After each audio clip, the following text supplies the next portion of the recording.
Aqui é o professor Tiarão Borba. Peço já, inscreva-se no canal, dê o seu like e compartilhe o conhecimento do Balanço Crítico.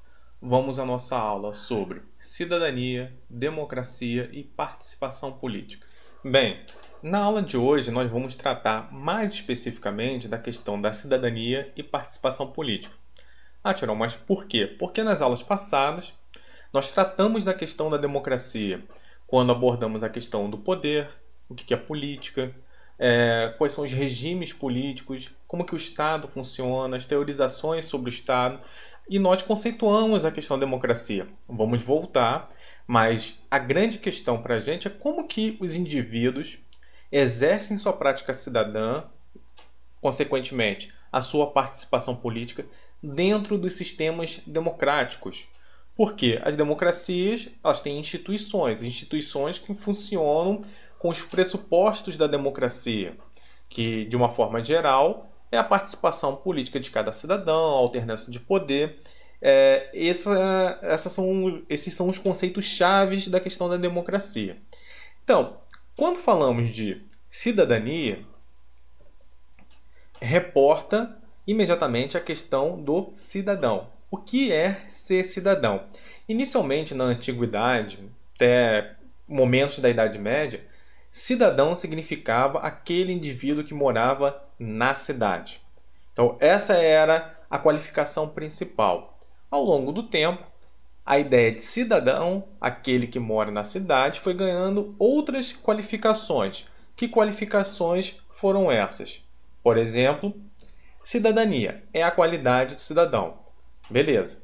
Aquela pessoa que mora lá na cidade. Entretanto, aquele que está no gozo dos seus direitos.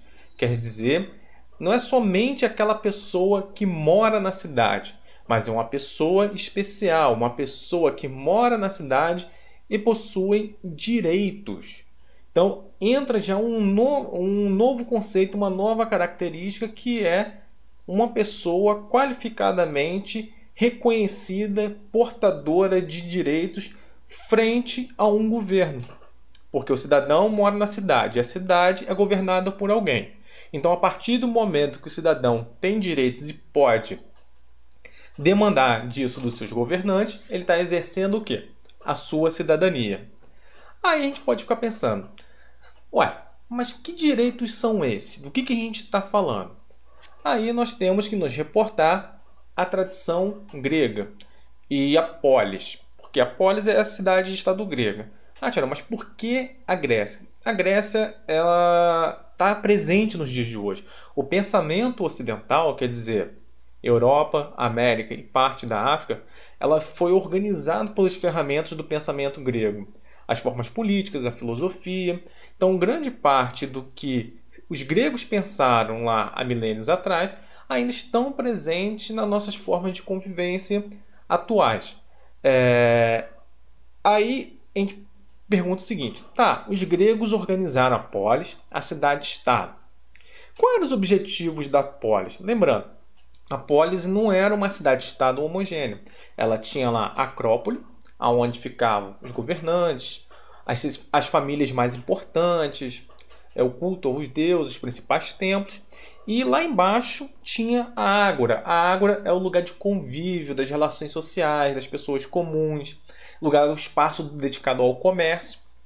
E os gregos tinham que pensar, como que nós podemos organizar a polis? Como que a gente pode conviver dentro dessa cidade que possui pessoas diferentes? Então eles começaram a pensar em 3 objetivos, 3 características que os gregos deveriam ter. Os gregos deveriam ter pudor. Pudor significa você tem vergonha de fazer algo que seja errado. Reconhecidamente por todos os cidadãos que uma determinada atitude é ética e moralmente errada perante todos. Isso retira a harmonia da polis. Aí nós vamos para a segunda característica. Para a polis funcionar, ela precisa de harmonia. Mas como é que se chega à harmonia? A gente tem que procurar um objetivo que é a justiça, o tratamento entre iguais. Então, vejamos aqui 3 características. O pudor, a vergonha de fazer algo errado, porque somente no momento que nós temos vergonha de fazer algo errado, nós podemos chegar a uma harmonia.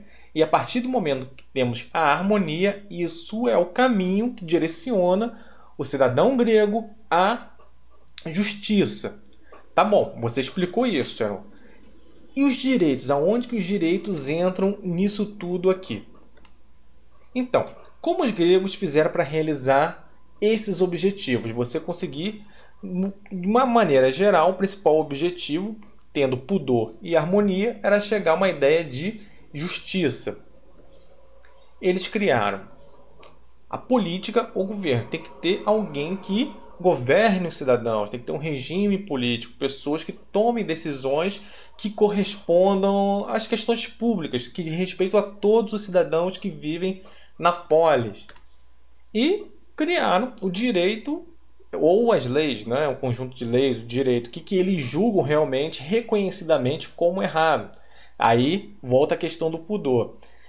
O pudor é ter vergonha de fazer algo errado. As pessoas reconhecem isso errado. Mas o que é errado para mim pode ser não errado para outra pessoa e por aí vai. Pode ser errado para um grupo, não é errado para outro. E os grupos têm interesses diferentes, concorrências diferentes. Então, tem que se deixar claro o que é exatamente errado. A lei vai colocar isso para todos de uma maneira igual. E a lei ela tem que ser o quê? Justa. Tem que ser igualmente aplicada a todos na polis. Mesmo que sejam pessoas que morem lá na Acrópole, sejam os governantes das famílias mais importantes, ou um comerciante comum que está ali na Ágora. Essa é a questão principal para o grego, chegar à justiça. E essa justiça só se chega a partir de um governo bem estruturado que apliquem as leis. Então, só a partir daí que nós temos a configuração que o cidadão está o quê? Ele é cidadão porque ele goza de direitos, ele tem direitos que outras pessoas, mesmo que percorram a polis, não vão ter. Então, essa é a ideia principal. Aí chegamos a outra questão. Quem poderia participar da política e ter o direito à justiça? Basicamente, o cidadão. E isso vai nos levar a outra consequência também. O pensador Leonard Hobhouse, ele fala assim, a partir dessa pergunta aqui, de alguma maneira, o que podemos atribuir aos gregos? Eles criaram o direito do cidadão. Aí o Hobhouse assinala a seguinte ideia. Se eles criaram o direito do cidadão, os direitos do cidadão, qual é a outra consequência que nós podemos perceber? Cidadãos gozam de direitos, mas considerados não cidadãos são desprovidos dele. Quer dizer, mesmo que a pessoa more numa cidade, na polis, esteja lá, mas não seja reconhecida como cidadão, quer dizer, existem pré-requisitos para você ser cidadão. Isso justifica muitas coisas. Você não poder demandar do governo alguma coisa, você ter um tratamento diferenciado, não acesso à justiça. E entre os gregos, já que é o direito do cidadão e não o direito do homem, de uma maneira geral, fazia ele conviver de maneira muito natural com o quê? Com a escravidão. Ou mulheres serem vistas como pessoas de segunda classe. O que são pessoas de segunda classe? Aquelas pessoas que não são cidadãos, mas também não são escravos. Então, essa foi o primeiro passo, o primeiro anúncio para a cidadania. Obviamente, com os gregos nós já temos uma certa organização do que a gente chama de direitos civis, mas, no entanto, não temos ainda os direitos do homem, que ampliam os direitos entre homens e mulheres, pessoas que moram na cidade, mas são vieram de algum outro lugar. Então, os gregos foram importantes por qualificar e deram o primeiro passo para a gente entender o que é a cidadania e como que ela pode operar dentro de um sistema democrático. Então, assim, no século XVIII, nós temos um salto qualitativo na questão dos direitos e da cidadania. Por quê, Tiarão? Não podemos esquecer o contexto do século XVIII. O século XVIII é o quê? Um momento que se formam os Estados Unidos, quer dizer, o primeiro país na América que rompe com a dominação colonial e se organiza uma república presidencialista democrática, onde se reconhece os direitos do cidadão, muito influenciados pelo Iluminismo. E logo posteriormente nós temos a Revolução Francesa, que acaba com o que a gente conhece como Antigo Regime, quer dizer, toda aquela ordem ainda que tinha resquícios de relações feudais dentro da Europa, e que depois se contagia, vai influenciar também as independências no continente americano, para além só dos Estados Unidos da América, e começa a ter, vamos dizer assim, uma ocidentalização da África a partir do século XVIII, mais predominantemente a partir do século XIX. Então, assim, a gente tem um momento de novos valores. E esses novos valores a partir do Iluminismo. Isso já foi ressaltado em outras aulas. A gente pegar aulas desde o primeiro ano, como que o Iluminismo ele é central. Os gregos, vamos dizer, se deram pontapé no pensamento ocidental, no que nós entendemos como padrões estéticos, como nós devemos organizar a sociedade, a política, a filosofia, mas o Iluminismo ele deu um outro salto. O Iluminismo ainda é muito presente, a ideia de que a gente deve perseguir ideias de igualdade, fraternidade, liberdade, no final de tudo alcançar a felicidade, a partir de uma racionalidade, a partir do uso da razão, que vai ser o conceito, a chave mestra que vai emancipar a sociedade do jugo feudal, do obscurantismo, das trevas, da Idade Média.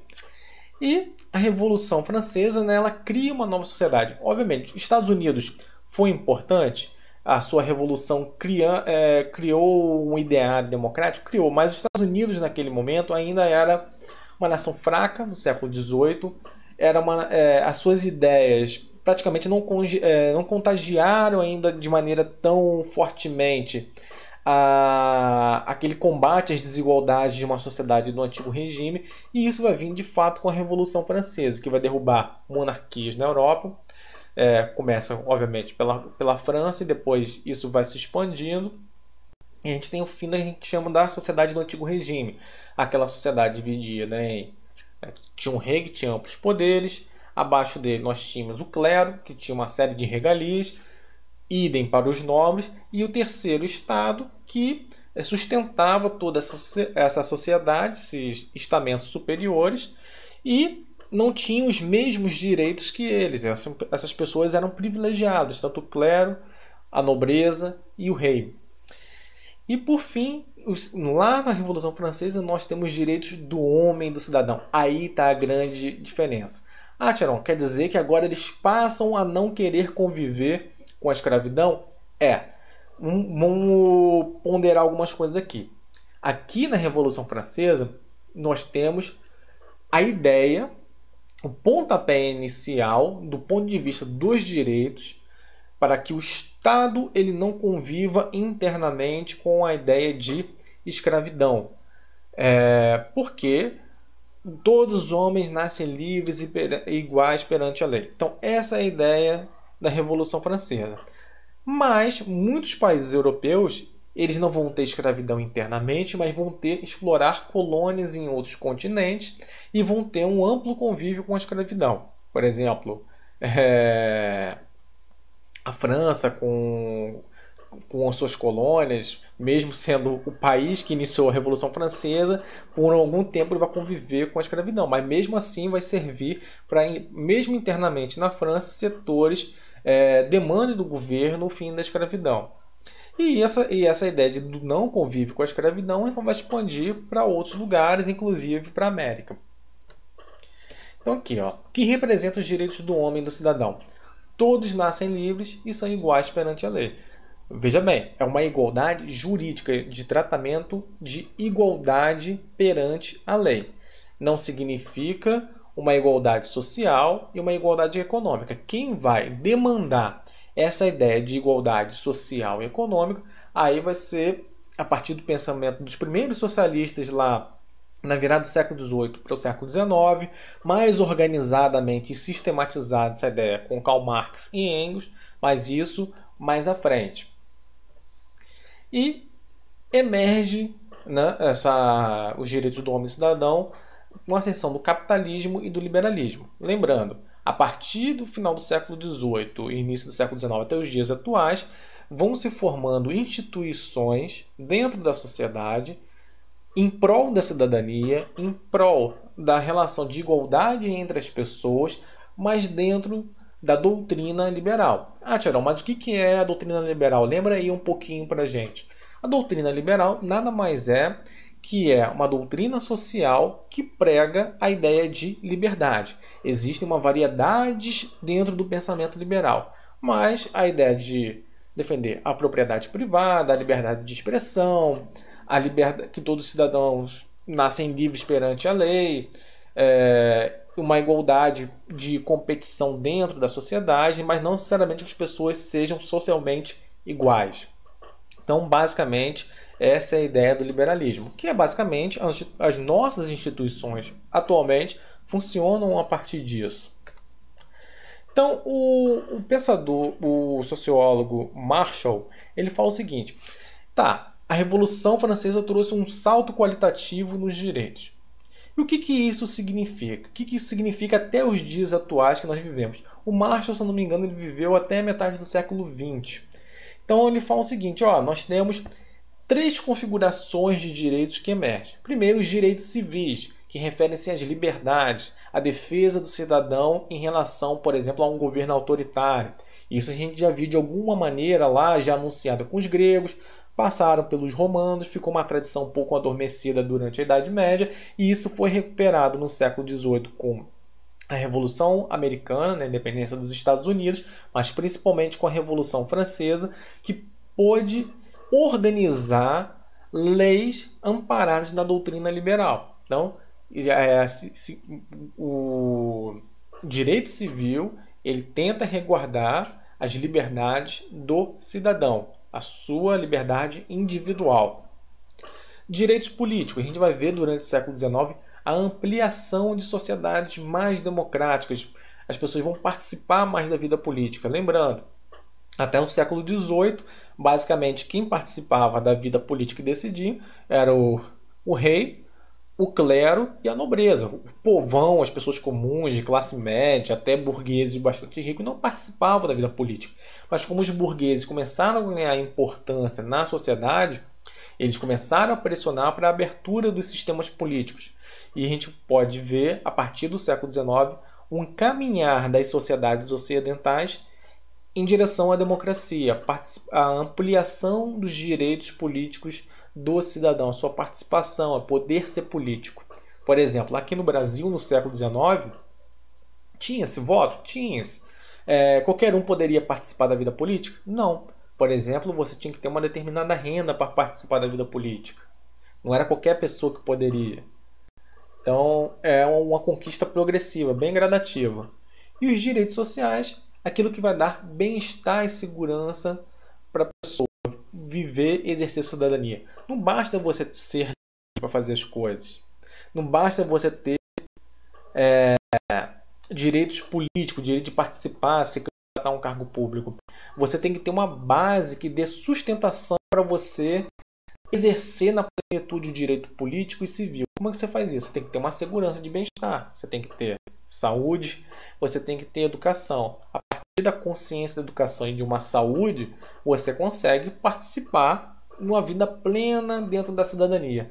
Então, a ideia que se segue é o seguinte: nós temos direitos civis, que foram os primeiros conquistados, depois direitos políticos e, por fim, os direitos sociais. Eles formam uma base que sustenta o quê? A possibilidade de uma cidadania dentro da democracia liberal. Então, eles que sustentam. Se você mexe em algum direito ali, basicamente você vai deixar a sua cidadania mais capenga. Se você não tem uma proteção social lá no seu trabalho, direitos trabalhistas, o acesso à saúde, o acesso à educação, provavelmente você não vai conseguir exercer o seu direito civil e seu direito político de uma maneira mais plena, né, ou mais eficiente possível para o bem-estar geral da sociedade de uma maneira geral.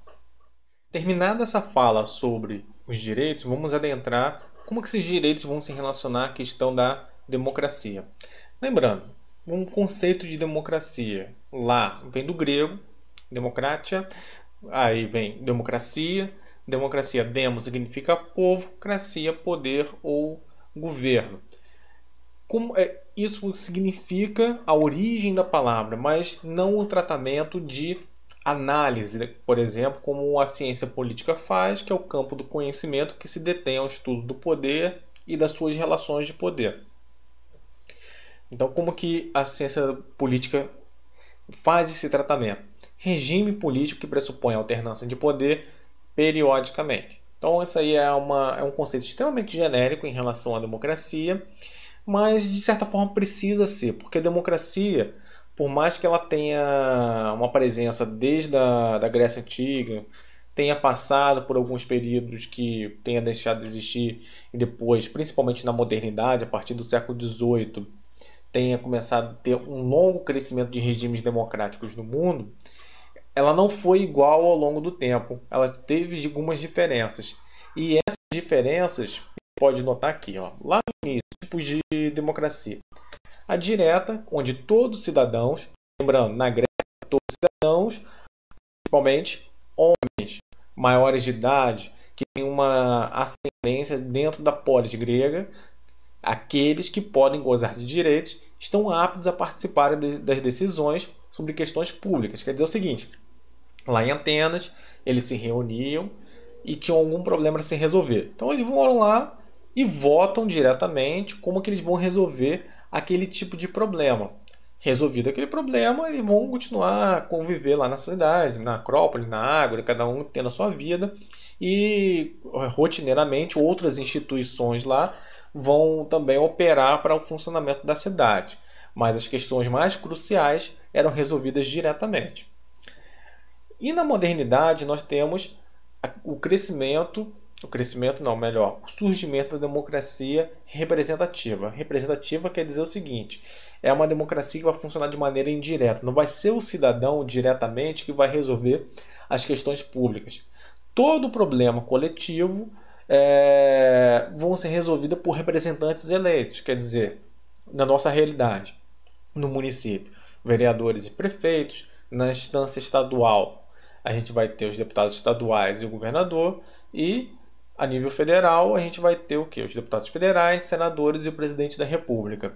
Eles vão representar a gente e vão tomar as decisões para resolver as questões políticas, as questões públicas, por intermédio da política, dessa representação que foi depositada a partir do voto. Então é um modelo que vai ser adotado a partir do século XVIII. Basicamente, vamos dizer assim, tem um anúncio ali na Inglaterra com o Bill of Rights, mas se fortalece realmente na democracia na América com os Estados Unidos, e depois começa a ser amplamente divulgada e difundida mais a partir da Revolução Francesa, porque a Revolução Francesa ela rompe com o antigo regime, destrói o antigo regime, e essa participação dos cidadãos é periódica, quer dizer, de tempos em tempos você vai lá, deposita seu voto, escolhe seu representante. Ela é formal e ocorre a partir dos representantes, mas não só dos representantes, mas também das instituições que são criadas. Porque, em alguma medida, as instituições representam os cidadãos. Às vezes, algumas instituições, ou a pessoa que está representando ali foi para um concurso público ou porque foi eleita para estar ali. Exemplo, uma instituição dentro da nossa vida cotidiana que as pessoas são eleitas para estar ali sem ser um político profissional. Por exemplo, conselho tutelar.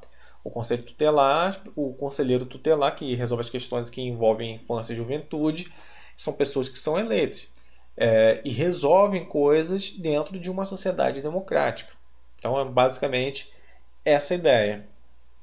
E o que está se anunciando hoje no mundo é a formação de uma democracia participativa. Você pode perguntar, o que é a democracia participativa? A gente vive uma crise de representação no mundo hoje. Isso não é um problema só do Brasil.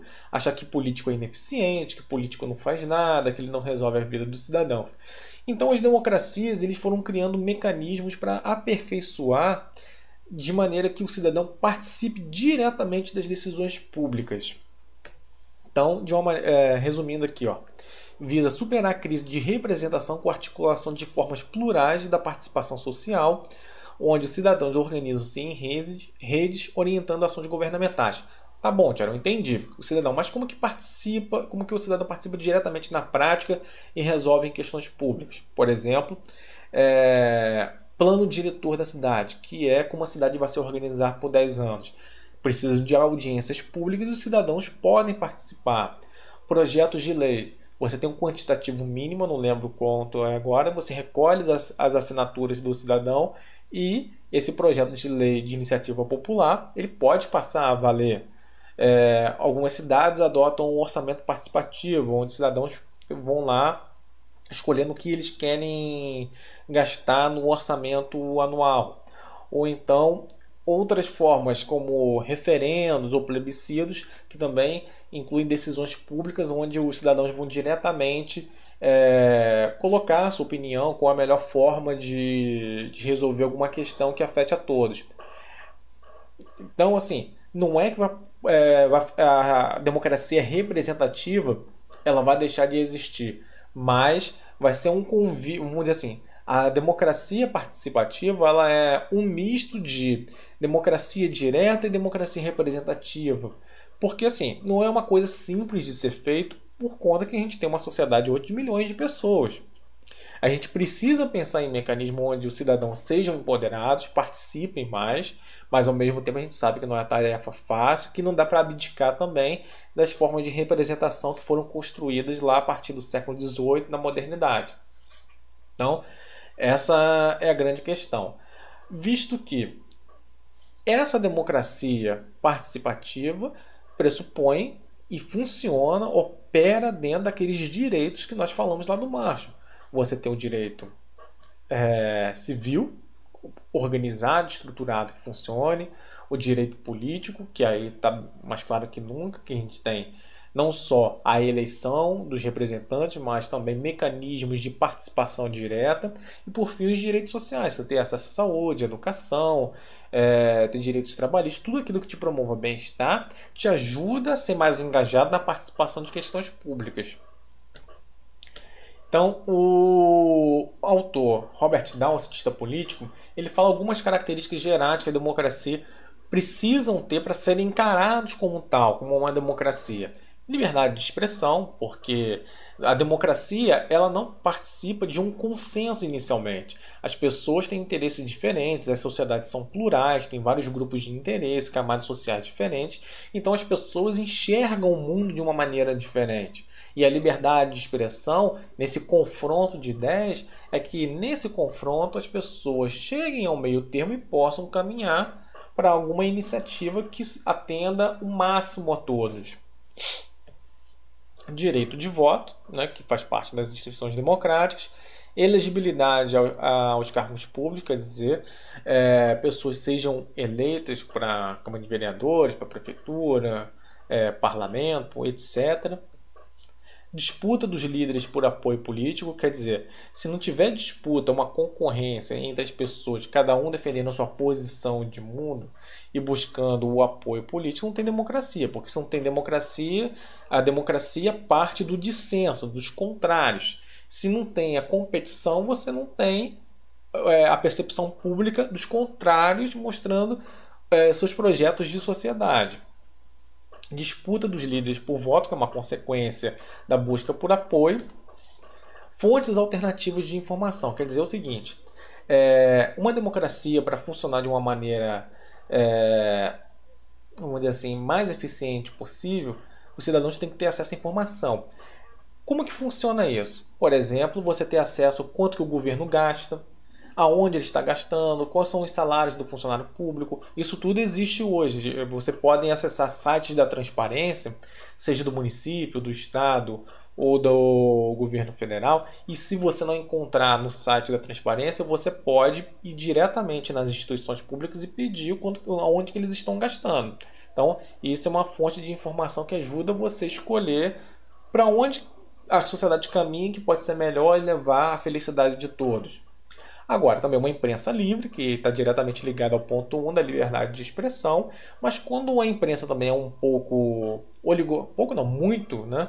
Aqui no Brasil concentrado em poucas famílias, concentrando a informação, você tem que incentivar formas diversas de informação, uma imprensa alternativa, hoje em dia a internet, mas dentro de parâmetros racionais, não defender terra plana como hoje em dia muitas pessoas defendem, que aí não essa liberdade de expressão defendendo a negação da realidade não ajuda em nada a democracia, muito pior, pelo contrário, né?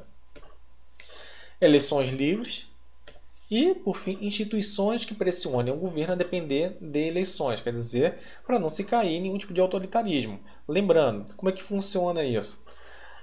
O filósofo Montesquieu, a gente já falou em outras aulas, ele previa que para que o poder não se torne totalizante, muito concentrado como eram as monarquias absolutas do século XVIII, ele criou um modelo de tripartição do poder. O poder executivo, legislativo e judiciário. Então, cada poder representa uma instituição.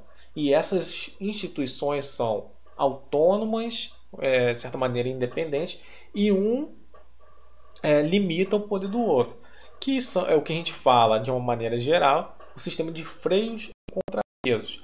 Então, isso quer dizer, as instituições pressionam o governo a funcionar de uma maneira a depender de eleições. Por exemplo, o STF, o Supremo Tribunal Federal, a instância máxima do judiciário, limita o presidente a fazer qualquer coisa que ele não possa fazer. Ao mesmo tempo, é o presidente que nomeia os ministros. Então, assim, é um poder limitando o outro. Isso garante a reprodução, né, termos periodicamente eleições. E, por fim, a questão dos direitos humanos. A partir do momento que a gente tem a organização desses direitos lá na Grécia Antiga e chegam aos dias atuais, a gente vê assim, de onde vem essa ideia de direitos humanos? Que faz parte da cidadania, você enxergar que todas as pessoas possuem direitos que são fundamentais. Mas, tirando isso, já não existia na Revolução Francesa a existência do direito do homem e do cidadão? Mas aí fala assim, direito do homem. Mas aí, assim, de uma maneira geral, o que eles começaram a pensar? Qual é o contexto?